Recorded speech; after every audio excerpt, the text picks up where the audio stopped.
I have a physical therapist. We don't usually talk about politics, but I know she's left wing. But for some reason, the last session, we started talking about politics. And she said, conservatives, they're so selfish. They only care about themselves. They only care about money. That's why I am a liberal. Now, when your physical therapist is administering pain to you, you're kind of reluctant to take her off. But at some point, I couldn't take it. I said, what is your basis for saying that? She said, well, they're just selfish. I said, this has been studied. There's a book called Who Really Cares by a guy named Arthur C. Brooks. And Arthur C. Brooks was not a conservative. He was a public policy professor at Syracuse University. He wanted to do a paper on something people haven't done before, and he was shocked to find out nobody had ever done an extensive study on whether or not liberals or conservatives were more generous with their time, with their money. And he was shocked to find out that conservatives, by far, give more money, give more time than do liberals. And my therapist said, well, that's because conservatives have more money. And I said, actually, the average conservative household is 6% less wealthy than the average liberal household. You're just wrong. And she was shocked. And I said, years ago, I was getting my hair cut. I get my hair cut at a barber shop / beauty parlor. And a lady next to me was going on and on and on about how selfish Republicans and conservatives were. She didn't know who I was. Otherwise, I would imagine she would have been a little more cautious. Let's pause here for a second. Are you sick and tired of YouTube? I know I am. It censors factual information from you. The content it promotes doesn't help our culture, and it punishes those who dare speak the truth. Like this channel. That's why starting today, we'll be posting our content exclusively on Epic TV, a video platform from the Epic Times, where you're guaranteed to get real news, fresh and high-quality content, and wholesome movies that are perfect for the whole family. All of these for only $1 a month if you sign up today. So click the link below to get this limited offer, and I promise you it's going to be the best $1 you'll ever spend. Can't wait to see you on Epic TV. Just click the link below and watch it on Epic TV. But again, over and over and over again, I started not to intervene. I was just there to get my hair cut. I work for a living, and sometimes I want to take the day off, but I couldn't take it.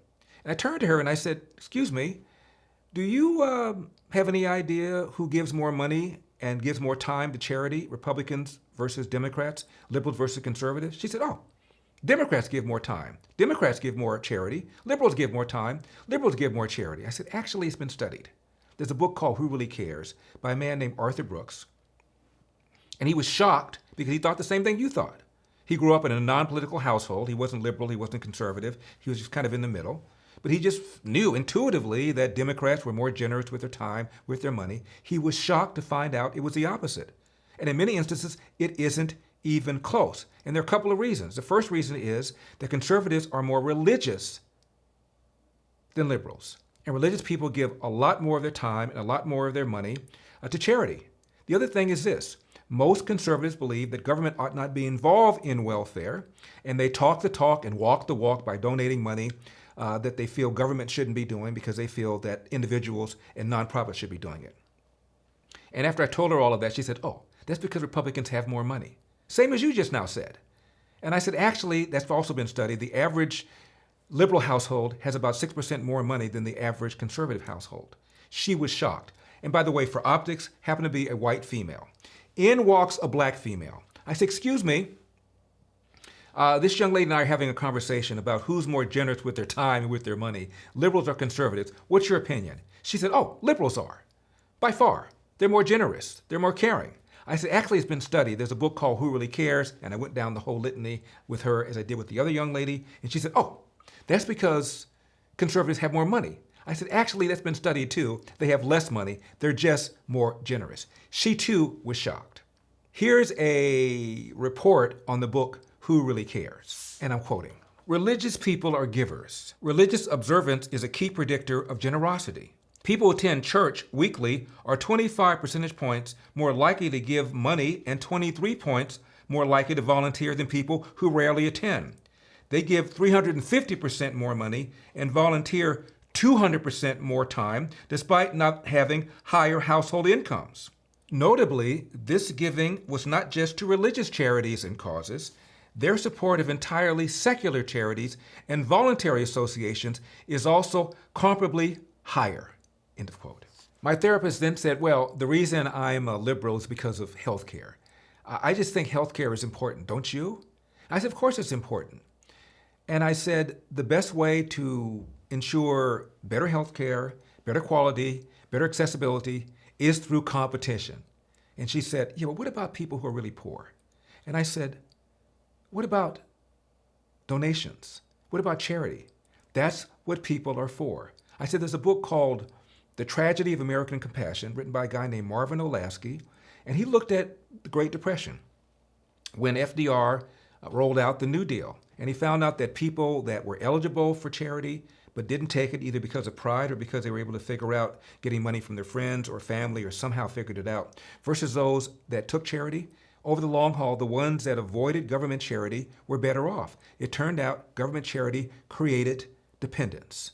This gentleman looked at both those books, Who Really Cares and The Tragedy of American Compassion. But also in 1992, a book came out by Marv Olasky, which really is an amazing book, The Tragedy of American Compassion, in which he... Hope you enjoyed that short video. Now to watch the full video, just click on the link below and watch it on Epic TV. It only costs $1 a month to sign up, and you'll get unlimited access to all the great exclusive content on the platform. Now, as you know, this show is now exclusively on Epic TV. So by signing up for just $1 a month, you're supporting me and my team to keep it going. I promise you, you'll not be disappointed. Thank you, and God bless. I'll see you on Epic TV. Larry Elder here, and I've got some great news for you. If you're tired of the censorship in this country, then you're in luck. You can go over to epictv.com and watch honest programs that don't spin the facts. EpicTV.com is a brand new, no censorship video platform where you can watch not only my show, but other deep documentaries, great program, wholesome movies that you can watch with your entire family. So head over to EpicTV.com. I'll see you there.